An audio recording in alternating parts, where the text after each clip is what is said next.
여러분 안녕하십니까? 부동산 구조대 장병찬입니다. 오늘은 상가임대차 보호법에 따라 환산보증금 이하와 환산보증금 초과하는 경우에 따라 설명해 드리겠습니다. 어제는 상가임대차 보호법과 주택임대차 보호법을 비교하면서 설명했습니다. 오늘은 환산보증금에 대해서 초과하는 경우와 이하되는 경우에 대해서 집중적으로 설명해 드리겠습니다. 서울 경우에는 환산보증금이 6억 1천만 원을 기준으로 하고 있습니다. 환산보증금은 보증금 플러스 월세 곱하기 100입니다. 다시 말해가지고 보증금이 1천만 원이고 월세가 500만 원일 때 환산보증금은 500만 원 곱하기 100 하면 5억입니다. 보증금은 1천만 원이니까 5억 1천만 원입니다. 계약력에 대해서 말씀드립니다. 환산보증금 이하일 때는 상가를 인도받고 사업자 등록을 하고 그 다음 날부터 효력이 발생하며 환산보증금을 초과할 경우에는 2015년 5월 13일 이후 계약 또는 갱신한 경우 상가를 인도받고 사업자 등록을 한 다음 날부터 효력이 발생합니다.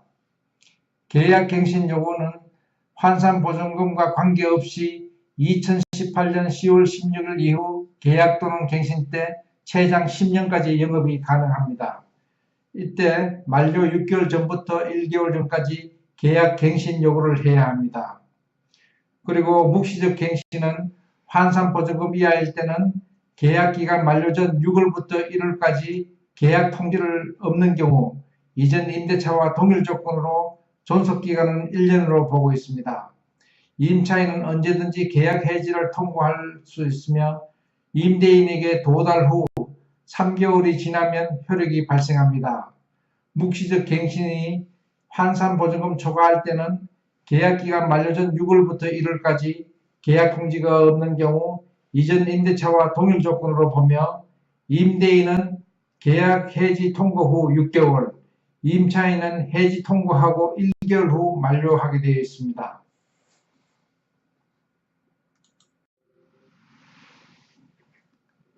권리금 횟수는 환산보증금과 관계없이 임대차 종료 6개월 전부터 종료 때까지 임대인은 임차인의 권리금 횟수를 방해해서는 안 됩니다.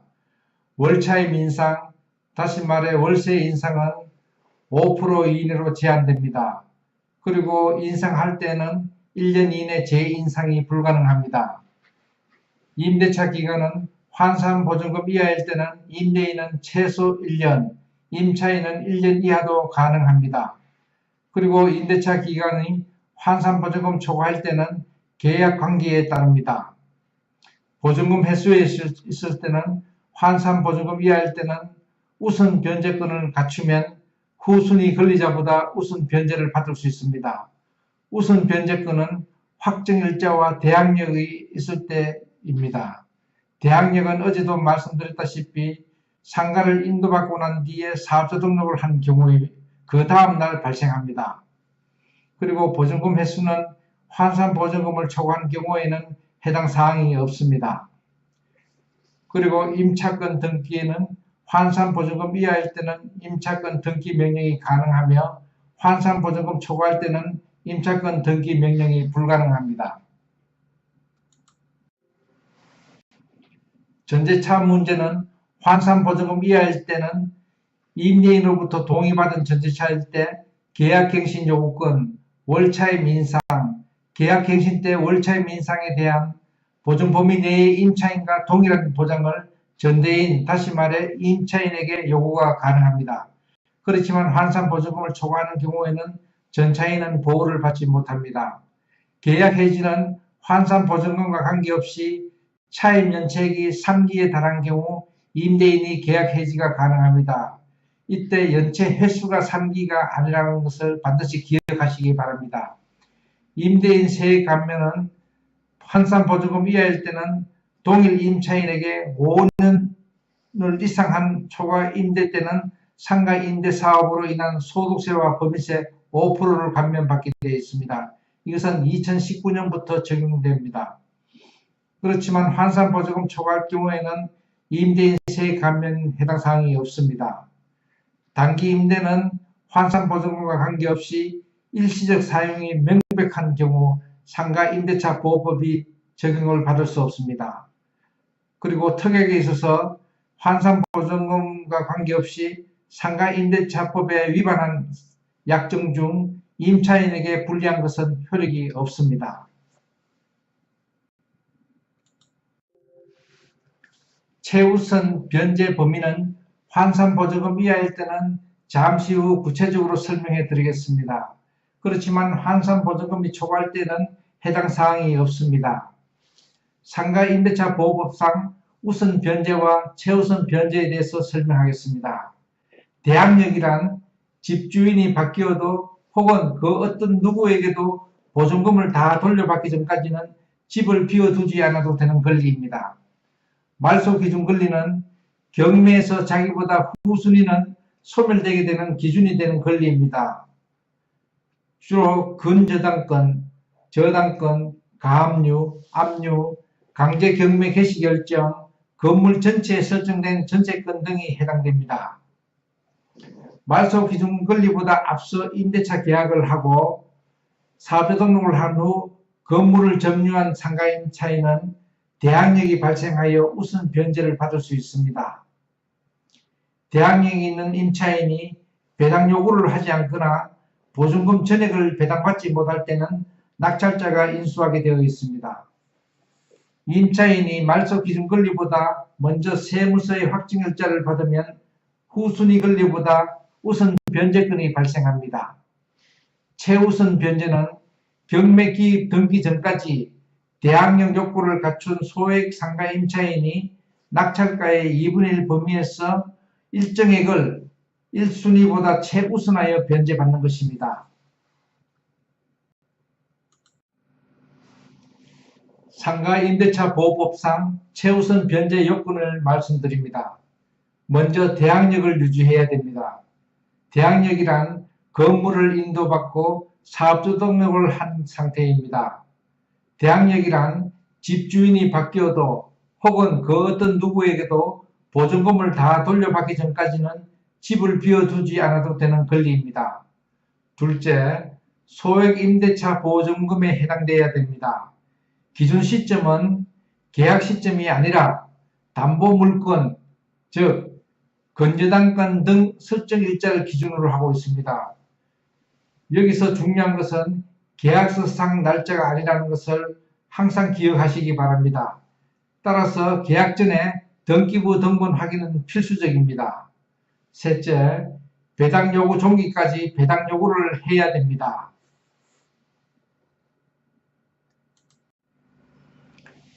상가 임대차 보호법상 최우선 변제금 보장금액을 말씀드립니다. 2018년 1월 26일부터 현재까지 서울은 6,500만 이하일 때 최우선 변제금이 2,200만 원입니다. 그리고 과밀업체 있는 지역과 부산은 보증금이 5,500만 원 이하일 때 1,900만 원까지 최우선 변제금을 받을 수 있습니다. 광역시와 세종, 안산, 용인, 김포, 광주는 3,800만 원 이하일 때 1,300만 원까지 최우선 변제금을 받을 수 있습니다. 그 밖의 지역은 보증금이 3천만 원 이하일 때 1,000만 원까지 최우선 변제금을 받을 수 있습니다.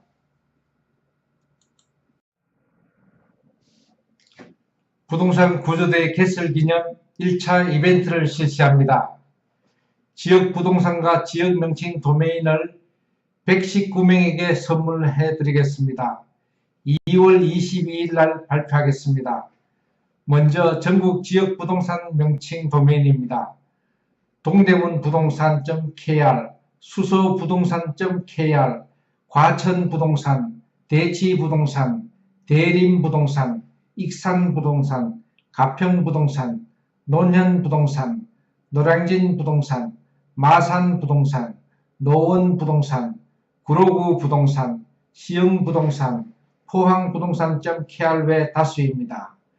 그리고 지역 명칭 도메인으로서는 군자, 개포, 용산동, 상도동, 왕십리, 덕적동, 이천동, 세곡동, 여의동, 아현동 등 KR 외 다수입니다.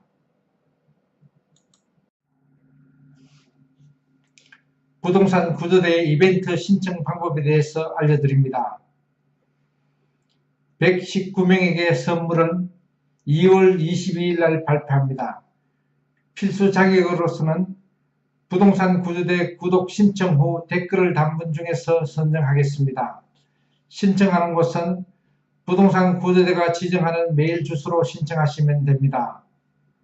신청 내용은 첫 번째, 도메인을 양도받을 분의 성명이 필요하며 두 번째, 도메인을 양도받을 분의 메일 주소와 관리자 메일 주소가 필요합니다.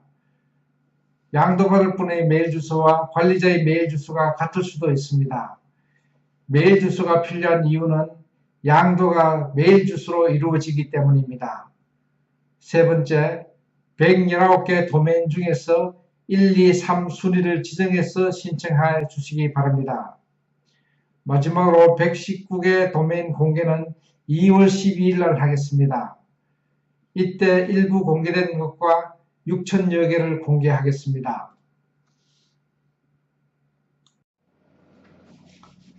부동산 구조대의 무료 강좌는 참고용으로 사용하시기 바랍니다. 각종 세무신고나 법률행위나 계약을 하시는 경우 각 분야 전문가에게 문의하십시오. 부동산 구조대는 이 강좌에 대해 어떠한 민형사적 책임을 지지 않습니다. 이 강좌가 도움이 되었으면 구독과 좋아요를 부탁합니다. 고맙습니다. 부동산 구조대.com 장병찬이었습니다.